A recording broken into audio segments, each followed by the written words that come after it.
Amugcwele madoda yazi uthi ukhuluma ukuthi izulu liyana ekhaya abantu bangalizwisisi. Abheke nje ukuthi ukamugcwele kanjani. Ufuna ukuyeqa ngecholocho akuhambeki. Valekile la kuvaleke ngcinci yabona imoto izimele siyehlile ukuyeqa sizimele lapha.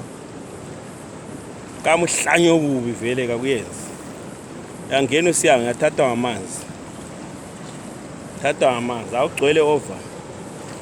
Vele sesibukela lapha amaye nje so vele ingozi yodwa kuyahamba abantu fiwa vele lapha kunzima kahle kumele lindwe yasozulu elincane leli linayo ekhaya madoda abantu abazwe kahle ukuthi lapha impela kuyasetshenzwa la uNkulunkulu kadlali lo nyaka inotho sibulele enkomeni azizali kuyafiwa ngikhuluma nje athe sezilahle 15 amathole phansi yathembisa ukuthi siyaphela inyanga le i-30 singabe sesibamba sibe njengathi singathi silenkomo ezithe xaxanyana yabo esingazijontshanga esazisebenzayo imali zethu